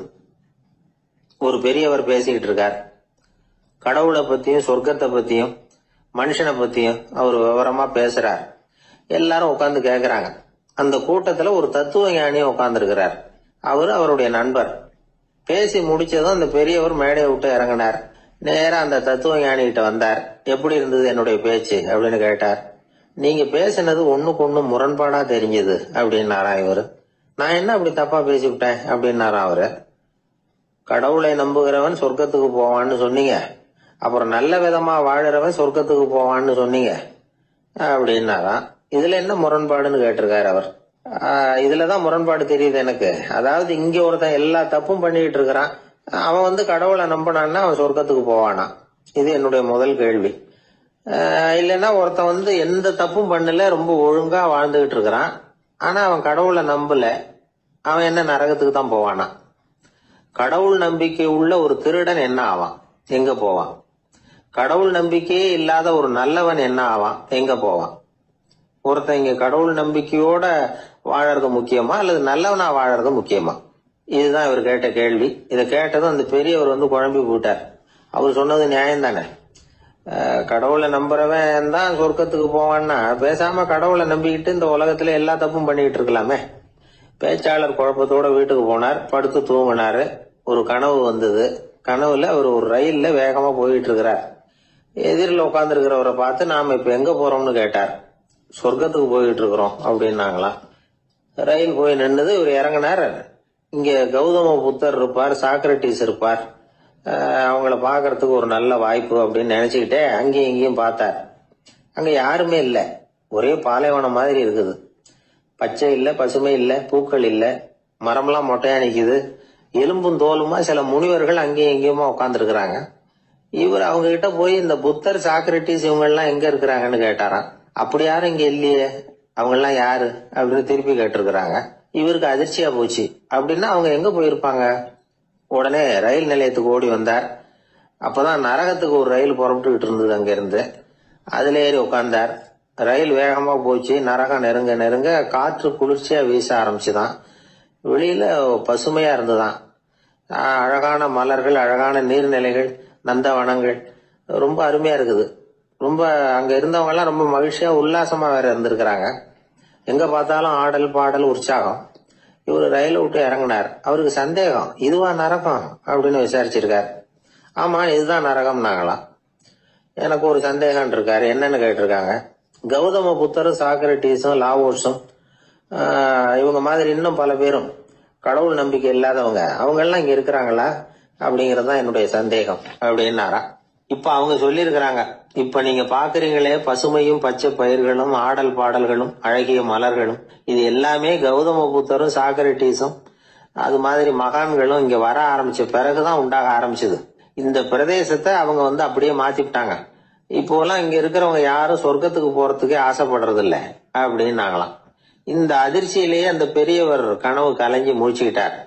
இதுல இருக்கிற கருத்து என்னன்னா, நல்லவர்கள் எங்க இருக்கிறாங்களோ அந்த இடத்துக்கு பேர் தான் சொர்க்கம். சொர்க்கம் நரகம்ங்கிறதெல்லாம் ஆன்மீக பண்புகள், அவ்வளவுதான். ஒரு ஊர்ல 2 இணைபிரியாத நண்பர்கள். ஒருத்தன் கேட்டான், இப்ப கடவுள் நம்ம முன்னாடி உங்க 2 பேர்ல யாராவது ஒருத்தர் மட்டும் என்னோட சொர்க்கத்துக்கு வரலாம் அப்படின்னு கூப்பிட்டா நீ என்ன சொல்லுவேன்னு கேட்டானா. இவன் ரொம்ப பெருந்தன்மையா உன்னையே அழைச்சிட்டு போக சொல்லிடுவேன் அப்படின்னு இருக்கான். அப்படின்னா உனக்கு சொர்க்கம் வேணாமான்னு கேட்டிருக்கான் அவன். நீ என்ன விட்டுட்டு போனாவே அப்புறம் இந்த பூலோகமே எனக்கு சொர்க்கம் தாண்டா அப்படின்னு. குடும்பத்தில் ஒருத்தர் அனுசரிப்பு தன்மைங்கிறது ரொம்ப அவசியம். கணவன் மனைவின்னா அனுசரிச்சு போகணும்னு சொல்லுவாங்க. அதாவது ஒரு கணவன், அதுக்காக தான் அந்த காலத்துல எல்லாம் ஒரு வீட்டுக்கு மாப்பிள்ளை தேடுறதுங்கிறது ஒரு பெரிய குடும்பத்தை நிர்வகிக்கிற அளவுக்கு ஒரு கணவனா வரக்கூடிய எப்படி இருக்கணும் அப்படின்னா, அந்த காலத்துல புலி வேட்டைக்கு போகணும். ஒரு பொண்ணுக்கு மாப்பிள்ளை தேடுறதுன்னா நம்ம தமிழ் பழக்கம் என்னன்னா, காட்டுக்கு போய் ஒரு புலியை வேட்டையாடிட்டு வரணும். அந்த புலி பல்லு அல்லது நகத்தை கொண்டுட்டு வரணும் அந்த இளைஞன். அதை வீட்டில் கொடுப்பான். அதை தான் கட்டி அதை இதாக கட்டுவாங்க, மாலையாக போடுவாங்க, தாலியாக கட்டுவாங்க. அதாவது வீரம் இருக்கா பையனுக்குன்னு பார்ப்பாங்க. ஒரு பொண்ணு வேணும்னா நீ முதல்ல வீட்டுக்கு பொண்ணு கேட்க போகக்கூடாது, காட்டுக்கு போகணும். போய் புளியை கொண்டு வா, அதுக்கப்புறம் தான் உனக்கு பொண்ணு அப்படின்னு சொல்லுவாங்க. இப்போலாம் ஏன் போறது இல்லைன்னா, இப்போலாம் ஒருத்தனை காட்டுக்கு போய் புலிப்பல் கொண்டு வரனா புலி தான் மாப்பிள்ளையா வரும். அதனாலதான் இப்ப போறதில்லை யாரும் காட்டுக்கு. அப்போ பெண்களும் ரொம்ப வீரமா இருந்தாங்க. பெண்கள் மூலம் அந்த காலத்துல எப்படின்னா, முறத்தாலேயே புலியை துரத்துவாங்களாம். நம்ம பழைய பாட்டுல எல்லாம் பார்த்திருப்பீங்க, முறத்தால புலியை விரட்டினாங்கன்னு வரும் பழைய பாட்டு. அந்த அளவுக்கு பெண்களுக்கு வீரம். இப்போ கல்யாணம் ஆகி இந்த காலத்துல ஒரு கணவனை விரட்டிட்டு வந்தாங்களாம் முறத்தை எடுத்துக்கிட்டு. ஒரு மனைவி அவன் பயந்துட்டு வெளில ஓடி வரான், பின்னாடி முறத்தை எடுத்துட்டு அந்த அம்மா ஓடி வருது. இவனை தனியா பிடிச்சி கொண்டு போய், என்னப்பா இந்த மனைவிட்டு இப்படி பயந்து ஓடி வரிய, முறத்தால துரத்துறா இப்படி வரிய அப்படின்னு. அவன் அப்படியே தடுமாறிட்டு, அதெல்லாம் ஒண்ணும் இல்லை, அவன் என்ன புலியா நினைக்கிறா அப்படின்னு ஒரு பெருமையா சொல்லிட்டானா. அந்த காலத்துல புலியை தான் முறத்தால விரட்டினாங்க, இப்போ புருஷனை விரட்டுறாங்க அப்படின்னு சொல்லி. அப்படி அந்த காலத்துல கணவனுக்கு ஒரு குடும்பத்தை நிர்வகிக்கிற திறமை இருக்கா, உடல் வலிமை தான் முக்கியம். இப்ப கூட மதுரை பக்கத்துல ஐயாவுக்கு தெரியும், அந்த இளவட்டக்கல்லுன்னு ஒரு ஊருக்கு ஊர் எல்லையில கிடக்கும். ஊர் எல்லையில ஒரு பெரிய கல்லு கிடக்கும். அந்த ஊருக்கு பொண்ணு கேட்க போறவங்க அந்த கல்லை தலைக்கு மேல தூக்கி காட்டணும். அப்படியே தூக்கி தலைக்கு மேல வசதி கீழே போடணும். அந்த வலு இருந்தாதான் நீங்க அந்த ஊருக்குள்ளேயே போகலாம், பொண்ணு கேட்கறதுக்கு போகலாம். இல்லைன்னா நீ திரும்பி போக வேண்டியதான். அந்த வலிமை இருக்கா மாப்பிள்ளைன்னு பாக்குறாங்க. இளவட்ட கல்லுன்னு பேரு. அப்ப என்ன பண்ணாங்கன்னா, ஒரு 1000 வருஷத்துக்கு முன்னாடி அந்த கல்லை தலைக்கு மேல தூக்கி கீழே போடுவாங்களாம். ஒரு 500 வருஷத்துக்கு முன்னாடி அப்படி கொஞ்சம் தூரம் இடுப்பு அளவுக்கு தூக்கி கீழே போட்டுக்கிட்டு இருந்திருக்கிறாங்க. அதுக்கப்புறம் ஒரு 100 வருஷத்துக்கு முன்னாடியெல்லாம் அப்படி முழங்கால அளவுக்கு அப்படி தூக்கி போட்டா போறோம்னு வச்சிருந்தாங்களாம். இப்ப நான் அந்த ஊருக்கு என் கூட பழனிசாமின்னு ஒருத்தர் இருக்காரு. அவர் போய், உனக்கு எப்படிப்பா இந்த ஊர்ல கல்யாணம் ஆச்சு அப்படின்னா, இப்போலாம் நாங்க தொட்டு கும்பிட்டா போறோம், அதை அசைக்கிறது கூட இல்லை. அப்படி ஆயிட்டுது. ஒரு குடும்பத்தை கணவனா வரப்போறவனுக்கான தகுதி அந்த காலத்துல அப்படி இருந்துதான். அப்படி கணவன் தேர்ந்தெடுக்கிறது, குடும்ப தலைவனை தேர்ந்தெடுக்கிறது ஒரு பெரிய காரியம். ஒரு பெரிய செல்வந்தர் போட்டி வச்சாராம், ஒரு நீச்சல் குளம், அதுல யார் வேணாலும் குதிச்சு அந்த பக்கம் போய் கரையேறலாம். அந்த நீச்சல் குளத்துல விஷப்பாம்புலாம் கிடக்கு. யாரு துணிஞ்சி அந்த விஷப்பாம்பு இருக்கிற குளத்துல குதிச்சு அந்த பக்கம் போய் கரையேறானோ அவனுக்கு ஒரு 100 ஏக்கர் நிலம் கொடுப்பேன். அது வேண்டான்னா ஒரு 1000 ஆடு கொடுப்பேன். அதுவும் வேண்டான்னா என் பொண்ணை கொடுப்பேன் அப்படின்னு போட்டி வச்சார். அதான் மாப்பிள்ளையை தேர்ந்தெடுக்கிறதுக்கு அவர் ஒரு வழி, நீச்சல் குளத்துல குதிச்சு கரையேறணும். இப்ப அந்த ஊர்ல இருக்கிற இளைஞர்கள்லாம் பாக்குறாங்க அந்த குளத்துல குதிக்கணும்னு. ஆனா குளத்துல ஒரே விஷப்பாம்புலாம் கிடக்கு. இது என்ன பண்றதுன்னு பார்த்தா யாருமே குதிக்கிறதுக்கு தைரியம் வரல. திடீர்னு ஒருத்தன் துணிஞ்சு குதிச்சான், படபடன்னு அடிச்சுட்டு போய் அந்த பக்கம் கரையேறிட்டான். கரையேறின உடனே பரவாயில்லையே ஒரு ஆள் வந்துட்டான்னு சொல்லி அவனை அந்த இளைஞனை போய் பிடிச்சிட்டு வந்தாங்க. அந்த பெரியவர் கேட்டார், ஏப்பா இவ்வளவு பெரிய விஷப்பாம்பெல்லாம் கிடக்கிற நீச்சல் குளத்துல நீ துணிஞ்சு குதிச்சு கரையேறி இருக்கிற, உனக்கு என்ன 1000 ஏக்கர் நிலம் கொடுத்துறவா 100 ஏக்கர் நிலம் கொடுக்கவா சொல்கிறபடி அப்படின்னா வேண்டாம் சார்ன்றான். ஓஹோ அப்படின்னா ஒரு 1000 ஆடு வேணுமா உனக்கு அப்படின்னா அதுவும் வேண்டாம் சார். ஓ அப்படின்னா என் பொண்ணு வேணுமா அப்படின்னா அதுவும் வேண்டாம் சாருங்கிறான். அப்புறம் எதுக்குடா குதிச்சு என்ன உனக்கு என்ன தான் வேணும் அப்படின்னு கேட்டிருக்காரு. என்னை எவன் பிடிச்சி தள்ளி விட்டவன்னு தெரியணும் அப்படின்றான். அதுக்காக அவன் பார்த்துருக்கான். அப்படி இருந்தால் தான் துணிச்சல் வரும் இந்த காலத்தில். எதுக்கு இவ்வளவு சங்கடம்லாம் வச்சாங்கன்னா, ஒரு குடும்பத்துக்கு தலைவராக வர வேண்டிய ஒரு ஆள், கணவனாக இருக்க வேண்டியவனுக்கு துணிச்சல் இருக்கா, தைரியம் இருக்கா அப்படிங்கிறது பார்க்கறதுக்காக இப்படிப்பட்ட தேர்வு முறைகள்லாம் வச்சுருந்தாங்க அந்த காலத்துலலாம். இப்போலாம் கல்யாணம் பண்ணுறது ஆளுக்கு நேரில் பார்க்காமலே கூட கல்யாணம் நடக்குது இன்டர்நெட்டில். இப்போ சர்டிஃபிகேட் கேட்குறாங்க, நோய் நொடி இல்லாமல் இருக்காரா பாரு. காட்டுக்கெல்லாம் போக வேண்டாம், நேராக ஆஸ்பத்திரிக்கு போய் ஒரு சர்டிஃபிகேட் வாங்கிட்டு வா, உனக்கு ஒன்றும் வியாதி இல்லைன்னு ப்ரூவ் பண்ணு, அதுக்கப்புறம் பார்த்துக்கலாம், மற்றதை பேசுவோம் அப்படின்னு சொல்லி அப்படி இருக்குது நிலைமை. அதனால் குடும்பத்தில் அந்த கணவனாக இருக்கிற வேண்டியவனுக்கு பொறுப்பு அதிகம். ஏன்னா எல்லாத்தையும் அனுசரித்து போக வேண்டியதாக வந்தான். இதில் ஒரு பெரிய நீதிபதி இருந்தார் சென்னையில், உண்மையாக நடந்தது. சென்னையில் ரொம்ப காலத்துக்கு முன்னாடி காந்தி இருந்த காலத்தில் சென்னையில் ஒரு நீதிபதி, அவர் ஒரு நாள் நீதி கோர்ட்லாம் விட்டு ரொம்ப கஷ்டப்பட்டு ராத்திரி சும்மா போய் உடனே வீட்டுக்கு வரல. கோர்ட்டினுடைய நடவடிக்கை முடிஞ்சு வீட்டுக்கு வராமல் போய் எங்கெங்கேயோ போய் சுற்றிவிட்டு அந்த நண்பர்களோடு அப்படி உல்லாசமாக அப்படி கொண்டாடி விட்டு ராத்திரிக்கு வந்திருக்கிறாரு வீட்டுக்கு 1 மணிக்கு. அப்போ அந்த வயசான அம்மா வாசல்லையே காத்துக்கிட்டு இருக்கு. உள்ளே போச்சு நீதிபதி இன்னும் வந்து சேரலேன்னு வாசல்லே நின்றுட்டு இருந்துதான். அப்போ அது வந்த உடனே பலார்னு அரைஞ்சு விட்டாங்களாம் அந்த அம்மா. ஏன்டா அவ்வளோ தூரம் எங்கே போனேன், என்னதான் நீதிபதியாக இருந்தாலும் அவங்களுக்கு உள்ள தானே, பலார்னு அரைஞ்சு விட்டாங்க. உடனே அவர் கலங்கி போய் அழுதாராம். மறுநாள் கேட்டிருக்காங்க அந்த பக்கத்தில் இருந்தவங்க, ஏன் நீ பெரிய நீதிபதி, பெரிய பதவியில் இருக்க, அதனால உன்னை உங்கள் அம்மா அடிச்சிட்டாங்கன்னு அழுதியா அப்படின்னு கேட்டாங்களாம். அப்போ அவர் சொன்னாராம் நீதிபதி, இல்லை நான் இது மாதிரி எங்கள் அம்மா கிட்ட அடிக்கடி அடி வாங்குவேன், எப்போதும் அவங்க அடிக்கிற அடி பலமாக விழும், இப்போ அவங்க அடித்தது எனக்கு வலிக்கவே இல்லை, அந்த அளவுக்கு அவங்களுக்கு வயசாகிட்டுதே, பலம் குறைஞ்சிட்டுதேன்னு நினச்சி அழுதேன் அப்படின்னு இருக்காராம். அதுதான் புள்ள அம்மா பேரில் உள்ள பாசங்கிறது. இதே போல் நான் சொன்னது மாதிரி முன்னாடி இவர் ஒரு இறைநேச செல்வர் ஒருத்தர் இருந்தார். ஒரு அம்மா எனக்கு அப்பா தண்ணி கொடுப்பா அப்படின்றது படுக்கையில் இருந்த அம்மா. இவர் ஏதோ படிச்சுக்கிட்டு இருந்தவர், ஒரு சின்ன இளைஞர் உடனே ஓடி போய் ஒரு குவளையில் தண்ணி எடுத்துகிட்டு போய் அம்மாவுக்கு முன்னாடி நிற்கிறார். முன்ன அந்த அம்மா அதுக்குள்ளே தூங்கி போச்சு. இவர் அந்த தண்ணியை வச்சுக்கிட்டு அவர் பாட்டு நிற்கிறாரு. விடிஞ்சு போச்சு. விடிகிற சமயத்தில் அந்த அம்மா முடிச்சு பார்க்குது, பையன் தண்ணியோட கையில் வச்சுட்டு நிற்கிறார். ஏம்மா என்னப்பா நீ ராத்திரி பூரா தண்ணியோட நின்றுட்டு இருக்கிறியா எனக்கா அப்படின்னு. அப்பா அவர் சொன்னாராம், ஆமாம்மா ராத்திரி தண்ணி தாகமாக இருக்குன்னு கேட்டீங்க, உடனே தண்ணி கொண்டு வந்துட்டேன். ஓடி வந்து பார்க்கும்பொழுது நீங்கள் தூங்கிக்கிட்டு இருந்தீங்க. தூங்கிட்டு இருக்கும்பொழுது உங்களை எழுப்ப வேண்டாம், தூக்கத்தை கெடுக்க வேண்டாம்னு நான் நினச்சேன், அதனால் எழுப்பலை. தூக்கம் முழிக்கிற சமயத்தில் உடனே தாகமாக இருக்கும், தண்ணி குடிக்கணும்னு ஆசைப்படுவீங்க, அதனால தண்ணியை பக்கத்திலே வச்சுட்டு நிற்கிறேன் அப்படின்னு அந்த இளைஞர் சொன்னாராம். அப்படியே கட்டி பிடிச்சிட்டு நீ பிற்காலத்தில் பெரிய அறிஞராக வருவேன்னு சொல்லி அந்த அம்மா வரணும்னு சொல்லி இறைவனை வேண்டாங்களாம். அவர் தான் இஸ்லாமிய மார்க்கத்தில், தீன் மார்க்கத்தில் பெரிய ஆளானது. அதாவது ஷர்புதீன் யாஹ்யான்னு ஒருத்தர், அவர் பெரிய இஸ்லாமிய பேரறிஞராக வந்தார். இப்படி அம்மா பேரில் பாசமாக உள்ளவங்கலாம் இருந்தாங்க நிறையா. அப்படி அந்த குடும்பத்தில் அந்த பாசம் நேசம் எவ்வளவு இருக்கோ அவ்வளவுக்கு அவர்கள் உயர்வார்கள்ங்கிறது தான் நம்முடைய பெரிய இதெல்லாம் பெரியவங்கள்லாம் சொல்லியிருக்கிறது அதுதான். அதனால தான் அந்த கணவனுடைய பங்கு என்ன, மனைவியினுடைய பங்கு என்ன, பிள்ளைகளுடைய பங்கு என்னங்கிறத பற்றி ரொம்ப விவரமாக சொல்கிறதுக்காக தான் அதை பற்றி நாம் சிந்திக்க வேண்டிய நேரம் இதுங்கிறதுனால தான். கணவனுக்கு இது வந்துடக்கூடாது, அதாவது கோபம் வரக்கூடாது, நிதானம் வேணும் அப்படின்லாம் சொல்லுவாங்க. நிதானம், கணவன் கோபப்படக்கூடாதுமா. அதுக்கு நாங்கள் கோபம் மனுஷனுக்கு சினம் தவிர்த்தல்னு பயிற்சியெல்லாம் கொடுக்குறாங்க. இப்போ மனுஷன் கோபப்படாமல் இருக்கணும், போகணும் வரணும், அதுக்கு சொல்லுவோம் நாங்கள். சும்மா கதை ரூபமாக சொல்கிறது. அங்கே வேதாத்திரி மகரிஷின்னு இருக்காரு, அவர் இதில் சினம் தவிர்த்தல்னு பயிற்சியை கொடுப்பாங்க. குடும்ப தலைவர்கள் பெரியவங்கள்லாம் அந்த பயிற்சியை எடுத்துக்கணும். என்ன கூப்பிட்டாங்க ஒரு தரம், சினம் தவிர்த்தல்னு ஒரு பயிற்சி கொடுக்குறோம், அதில் நீ பேசுன்னாங்க. நான் சொன்னேன், நான் பயிற்சிக்கு வேணா வரேன், என்னை பேச வேண்டாம் சார், நான் பயிற்சி கற்றுக்கிறேன். இல்லை நீ அதெல்லாம் பயிற்சி நாங்கள் கொடுக்குறோம், நீ உனக்கு என்ன தெரியுமோ சொல்லு, மனுஷன் கோவப்படாமல் இருக்கணும், அதுக்கு ஏதாவது வழி சொல்லிட்டு போ அப்படின்னு கூப்பிட்டாங்க. சரின்ட்டு போனேன். அங்கே போய் நான் சொன்னேன், இது மாதிரி எனக்கு தெரிஞ்சது ஒரு கதை மாதிரி சொன்னேன். மீனம்பாக்கம் ஏர்போர்ட், அங்கே ஜப்பானுக்கு போக வேண்டிய ஒரு பிரயாணி லக்கேஜோடு நிற்கிறார் நிறையா. இதை வாங்கி பிளேனில் ஏற்றக்கூடிய ஒரு தொழிலாளி அவர்கிட்ட ஒரு சண்டை போடுறாரு, அடிக்க போகிறாரு, திட்டுறாரு, கண்ணாமலான்னு திட்டுறாரு. அவர் இதை ஒருத்தர் பார்த்துக்கிட்டே இருக்கார்.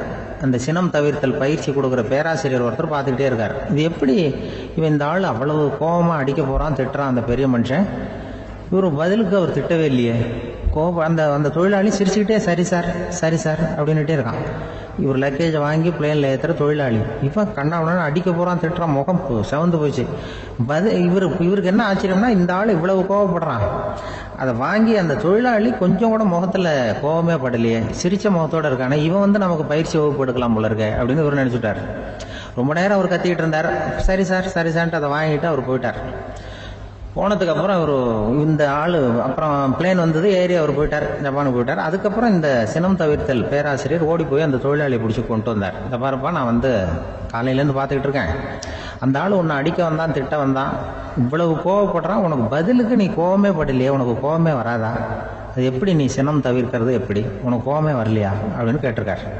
அப்போ அந்த தொழிலாளி சொன்னாரா, அப்படி இல்லை சார், மனுஷன்னு பிறந்தா கோபம் படாமல் இருக்க முடியாது, எல்லாருக்கும் கோபம் வரும், அது அவங்கவுங்க வழியில் டீல் பண்ணுவாங்க, நான் அதை என் வழியில் டீல் பண்ணேன், அவ்வளோதான். அப்போ அவர் திட்டும் பொழுது உனக்கு கோபம் வந்தது தானே? வந்தது சார். அப்போ அது எப்படி டீல் பண்ணேன்னு கேட்டிருக்காரு. அப்போ இவன் சொன்னான், நான் ஒன்றும் இல்லை சார், அந்த பிரயாணி இப்போ ஜப்பானுக்கு போயிட்டு இருக்கார், அவர் லக்கேஜ்லாம் அமெரிக்கா போயிட்டு இருக்கு.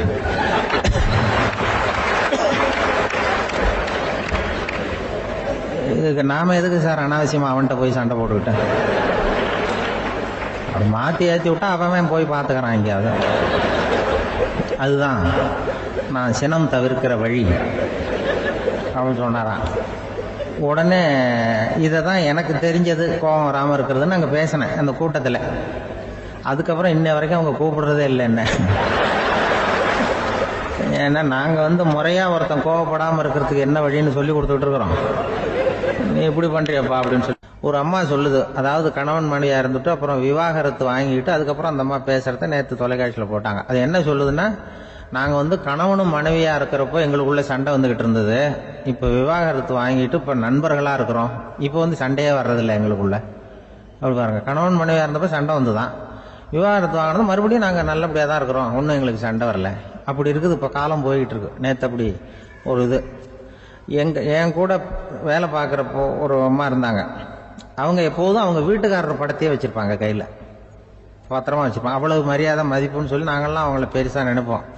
இது எதுக்குமா அவங்க வீட்டுக்காரர் படத்தை பத்திரமா இல்லை கையிலேயே வச்சுருக்கீங்களே, ஆஃபீஸுக்கெல்லாம் எடுத்துகிட்டு வச்சு அடிக்கடி எடுத்து பார்த்துக்குவாங்க, அவ்வளவு பிரியமாக அவங்க வீட்டுக்காரர் இல்லை. ஆமாம், எனக்கு ஏதாவது பிரச்சனை வந்துட்டுதுன்னா உடனே எங்கள் வீட்டுக்காரர் படத்தை எடுத்து பார்ப்பேன். பரவாயில்லையே இப்படி ஒரு இதா? ஆமாம், இதை பார்த்துட்டு நினச்சிக்குவேன், இதை விட பிரச்சனை வேற என்ன இருந்துட போகுது உலகத்தில் அப்படின்னு நினச்சிக்குவேன், உடனே எனக்கு எல்லாம் போயிடும் அப்படின்ட்டு தான். அப்படி ஒரு அம்மா இருந்தாங்க, இப்போ இருக்காங்க, வேலை பார்த்துக்கிட்டு இருக்காங்க. அப்படிலாம் இங்கே இருக்கிற தாய்மார்கள் பெண்கள் யாராவது அப்படி கூட பண்ணலாம். யாரா எப்போதுமே உங்கள் வீட்டுக்காரர் படத்தை கையில் வச்சுக்கோங்க, அது ஒரு யோசனை, குடும்பம் குதூகலமாக இருக்கிறதுக்கு அது ஒரு யோசனை.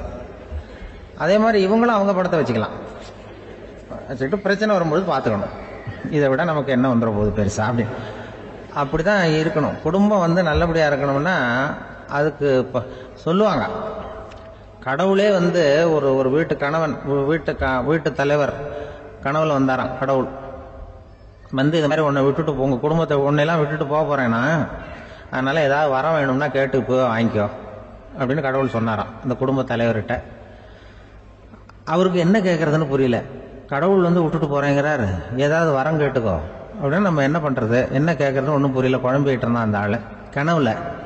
இப்போ கடவுள் சொன்னாராம், சரி நீ ரொம்ப குழப்பமாக இருக்க, நாளைக்கு மறுபடியும் உன் கனவுல வரேன், அதுக்குள்ளே நீ முடிவு பண்ணி வை, உனக்கு என்ன வரம் வேணுமோ கேட்டு வாங்கிக்கோ, உனக்கு வரம் கொடுத்துட்டு நான் போயிடுறேன், உன்னை விட்டுட்டு போகிறதா நான் முடிவு பண்ணிட்டேன் அப்படின்ட்டுருக்காரு கடவுள். சரி ஒரு நாள் அவகாசம் கொடுங்க, நாளைக்கு நான் இதுக்குள்ளே முடிவு பண்ணி வைக்கிறேன்ட்டு அவர் வந்தார். மறுநாள் முடிச்சுக்கிட்டு மனைவி மகன் மக்கள் எல்லாரையும் கூப்பிட்டார், குடும்பத்தில் எல்லாரையும். இப்படி வாங்க, இது மாதிரி நேற்று கனவுல வந்தார் கடவுள், நம்மளை விட்டுட்டு போக போகிறாராம், என்ன வரம் வேணும்னு கேட்டு வாங்கிங்கோ அப்படின்னு போய் சொல்லிட்டார். என்ன கேட்கறதுன்னா அப்படின்னு அந்த கணவன் கேட்குறான். இந்த மனைவி சொல்கிறாங்க, என் உடம்பு பூரா நகையாக இருக்கணும் அப்படின்னு கேள் அப்படின்ட்டுருக்கு. அதுக்குள்ள அந்த ஒரு பொண்ணு ஓடி அப்படிலாம் கேட்காதப்பா கடவுள்கிட்ட, இப்போ இருக்கிற சொத்து எவ்வளோ இருக்கோ அது போல் இன்னொரு பங்கு வேணும்னு கேள் அப்படின்னு. அந்த பையன் அவன் வேற சொன்னான், அவன் அது நமக்கு இது போல் ஒரு 10 பங்காவது வேணும், 2 பங்களா கார் வேணும் அப்படின்னு அவன் ஒரு லிஸ்ட்டை கொடுத்தான். இவர் என்ன கேட்கறதுன்னு முடிவு பண்றதுக்குள்ள அங்க வேலை செய்யற அம்மா, ஒரு வயசான அம்மா வந்திருக்கு. வேலை செய்யற அம்மா அது வந்து சொல்லிச்சான் இவர்கிட்ட, தப்பாரு கடவுள்கிட்ட அப்படிலாம் கேட்காதப்பா, நாளைக்கு வரும்பொழுது என்ன வர வேணும்னா எங்க குடும்பத்துல எல்லாரும் அன்பா இருக்கணும், பாசமா இருக்கணும்னு கேட்டு வாங்கிக்கோ. வரத்தை அன்பு பாசம் குடும்பத்துல எப்போதும் நிலவணும்னு கேட்டு வாங்கிக்கோ, வேற எல்லாம் நம்ம பார்த்துக்கலாம்னு இந்த பெரியம்மா சொல்லிச்சான். மறுநாள் அதே மாதிரி படுத்து தூங்கினாரு. கடவுள் கனவுல வந்தார். வந்து கேட்கும்பொழுது இவர் சொன்னாராம், ஐயா எனக்கு வந்து எங்கள் குடும்பத்தில் நாங்கள் கணவன் மனைவி புள்ள குட்டி எல்லாம் பாசமாக இருக்கணும், அன்பாக இருக்கணும், இதுதான் எங்களுக்கு வர வேணும் அப்படின்னு கேட்டாராம். இவர் கேட்டதும் கடவுள் வந்து தலையை சொரிய ஆரம்பிச்சிட்டாராம். ஏன் என்ன யோசிக்கிறீங்கன்னு கேட்டிருக்காரு. நீங்கள் அன்பாக பிரியமாக இருந்தீங்கன்னா அப்புறம் ஏன் நான் உங்களை விட்டுட்டு போக போகிறேன்? நான் ஏற்கனவே இல்லைங்கிறதுனால தான் உங்களை விட்டு போகலாம்னு முடிவு பண்ணியிருந்தேன்.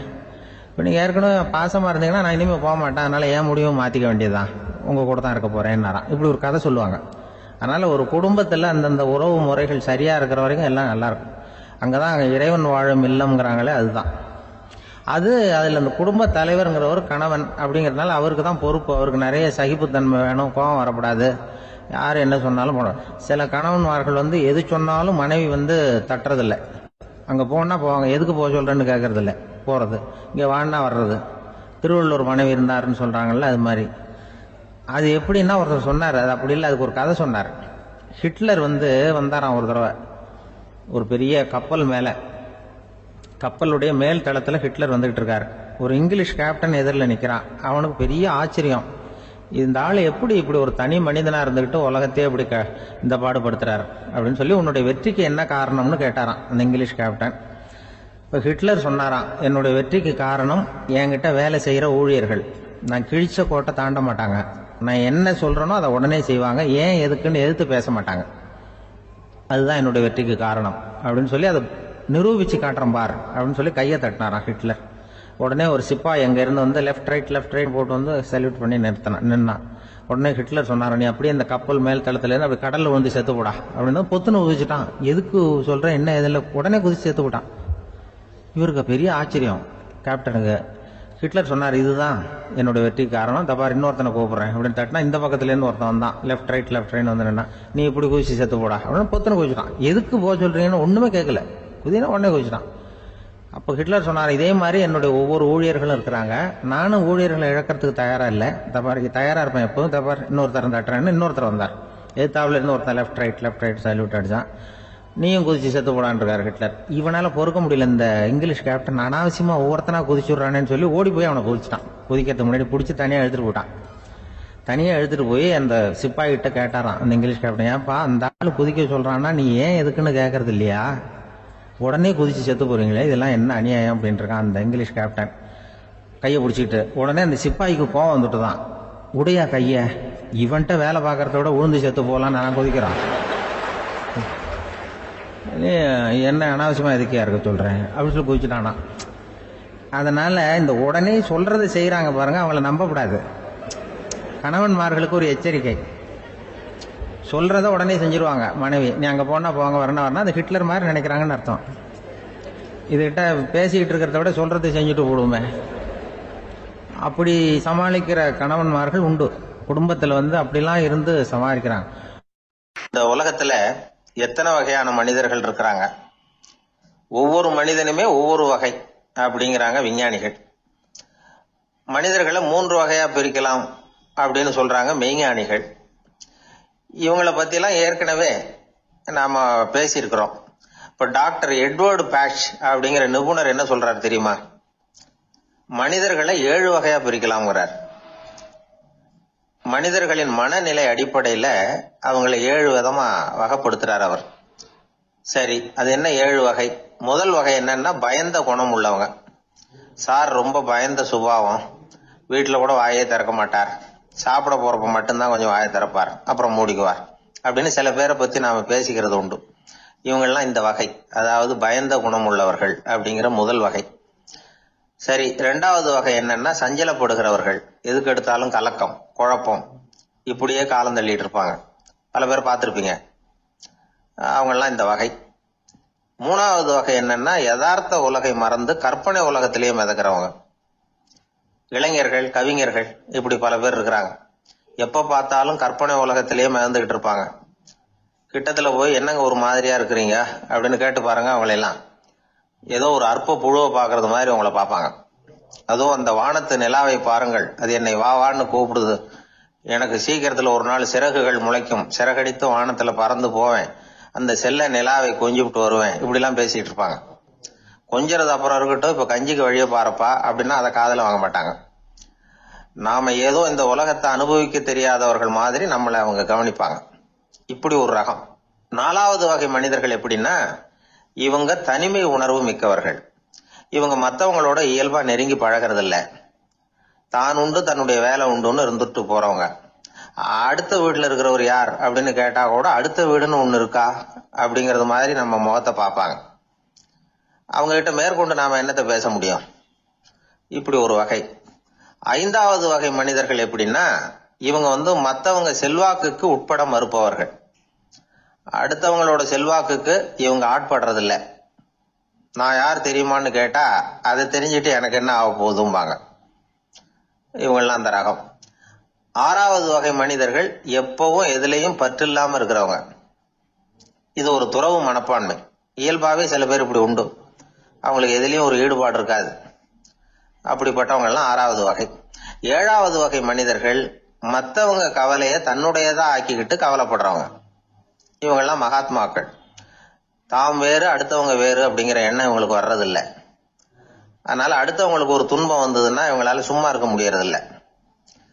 ஆக கூடி இப்படி 7 விதமான மனிதர்களை அடையாளம் காட்டுறார் அந்த நிபுணர். இதுல நாம எந்த வகையில வர்றோம் அப்படிங்கறத நாம தான் அடையாளம் கண்டுபிடிக்கணும். எனக்கு தெரிஞ்ச ஒரு மனிதர் உண்டு. அவர் ஒரு வித்தியாசமான வகை. எதையும் நடைமுறை சாத்தியமா சிந்திக்கிறவர். எப்பவும் அடுத்தவங்களும் நல்லா இருக்கணும், நாமும் நல்லா இருக்கணும் அப்படின்னு ஆசைப்படுறவர். அவருக்கு ஒரு சமயம் திடீர்னு உடம்பு சுகம் இல்லாம போயிட்டுது. டாக்டர் கிட்ட போனார், பணம் கொடுத்தார், வைத்தியம் பார்த்துக்கிட்டார். அவர் எழுதி கொடுத்த மருந்து சீட்டை வாங்கினார். ஒரு மருந்து கடைக்கு போனார், பணம் கொடுத்தார், மருந்து வாங்கினார். அதை எடுத்துட்டு வீட்டுக்கு வந்தார். அதுக்கப்புறம் அந்த மருந்து அவர் சாப்பிடணும்ல, சாப்பிடவே இல்லை, அப்படியே சும்மா வச்சுட்டார். அவரை பார்த்து கேட்டேன், ஏன் சார் இப்படி பண்றீங்க, வீண் செலவு தானே இது, நீங்க ஏன் டாக்டர் கிட்ட போய் பணம் செலவு பண்ணுனீங்கன்னு கேட்டேன். அவர் சொன்னாரு, டாக்டர் வாழணும் இல்லையா, அதனாலதான் அப்படின்னார். சரி, அப்புறம் ஏன் மருந்து வாங்கினீங்க அப்படின்னு கேட்டேன். மருந்து கடைக்காரர் வாழணும் இல்லையா, அதனாலதான் அப்படின்னார். சரி, அப்புறம் ஏன் வாங்கின மருந்து சாப்பிடாம வச்சுட்டீங்க அப்படின்னதுக்கு, நான் வாழணும் இல்லையா அதனாலதான் அப்படின்னார். இவர் வாழ்க்கையை புரிஞ்சுக்கிட்டவர். இப்படி வாழ்க்கையை புரிந்து கொண்டு வாழ தெரிஞ்சுக்கணும். எந்த வகை மனிதர் நாம் அப்படிங்கறத புரிஞ்சுக்கிட்டு வாழ்ந்தோம்னா வாழ்க்கையில வெற்றி நிச்சயம். ஒரு அரசன், அவனுக்கு வயசாயிட்டுது. அதனாலேயே இந்த கவலை, பயம் எல்லாமும் அதிகமாயிட்டுது. மரண பயம், ராத்திரியில சரியா தூங்க முடியல, இப்படி ஆயிட்டுது நிலைமை. அந்த அரசன் ஏற்கனவே எப்படின்னா, போர்க்களங்கள்ல எத்தனையோ பேரை ஓட ஓட விரட்டி இருக்கிறான். இருந்தாலும் இப்ப அந்த துணிச்சல்லாம் எங்கேயோ போயிட்டுது. பேசாம படுத்திருக்கிறான். அப்படியே படுத்தாலும் தான் தூக்கம் வர மாட்டேங்குது. என்ன பண்ணலாம்னு யோசிச்சான் இந்த மன்னன். உடனே எல்லா அமைச்சர்களையும் கூப்பிட்டான். எனக்கு நிம்மதி இல்ல, எதை நினைச்சாலும் பயமா இருக்கு, எனக்கு ஒரு ஆலோசனை சொல்லுங்க அப்படின்னா. என்ன ஆலோசனை வேணும் அப்படின்னு சொல்லி கேட்டாங்க. எனக்கு ஒரு நெருக்கடியான சந்தர்ப்பம் ஏற்பட்டு போச்சுன்னு வச்சுக்கோங்க. அந்த நேரத்துல நீங்க யாருமே என் பக்கத்துல இல்ல ஆலோசனை சொல்றதுக்கு அப்படின்னா, அந்த சமயத்துல எனக்கு உபயோகப்படுற மாதிரி ஒரு வாசகம், பொன்மொழி ஏதாவது சொல்லுங்க. அத நான் என்னுடைய வைர மோதிரத்துக்கு அடியில பதிச்சு வச்சுக்கிறேன் அப்படின்னார்.